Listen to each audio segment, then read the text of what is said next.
Let's take a look at the installation for the Jersey Jack late version of the Pop Eliminator.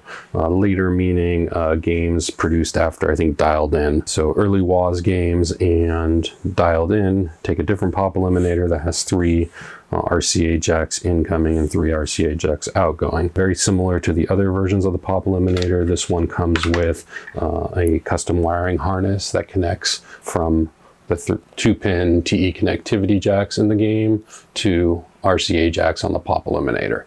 And so you can see clearly labeled on the Pop Eliminator here is speaker out and audio in. We'll go over to the game and show you how that connects, but this is just an idea of what you're going to get in your package. You'll get one of these wiring harnesses, and you'll also get a power splitter.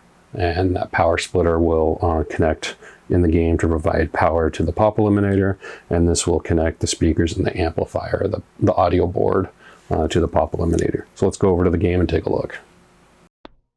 So now here looking at the game, I've already disassembled mine a little bit. I've removed the cover from this chassis that holds the motherboard, power supply, and audio board.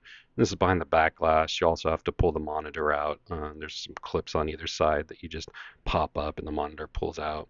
The bottom of the audio board here, there's three white plugs that just have tabs on either side that you sort of squeeze together and they pull out.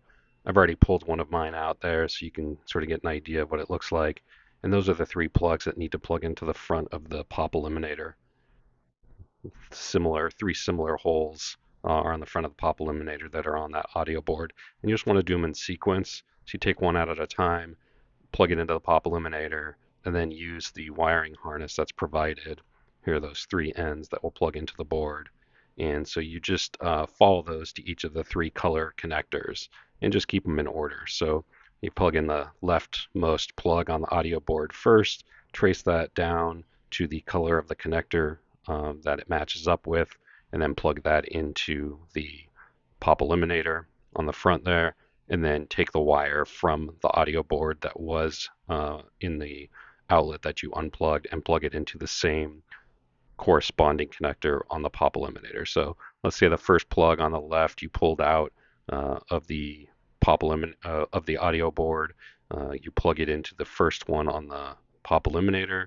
Then you'll take the yellow connector from the wiring harness and plug the corresponding end of that into the audio board. You just want to keep them organized in the same order so that each of the speakers is going to the same location on the audio board.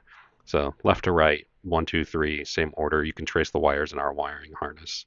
So for the power, you're just going to unplug that plug at the top of the audio board and then use our splitter to plug that plug into. Then plug one of the extensions on the splitter into the audio board, and the other extension from that splitter will go into the front of the Pop Eliminator. The Pop Eliminator is meant to just mount up here to the left of the audio board. It fits right in the space between the audio board and the power supply, and then you can use some Velcro that's included to hold it up there in place, and you can pull it out if you need to, which is why the Velcro is included. Also, there'll be some zip ties in there that you can use to tidy up the wiring if needed. Otherwise, you're all set.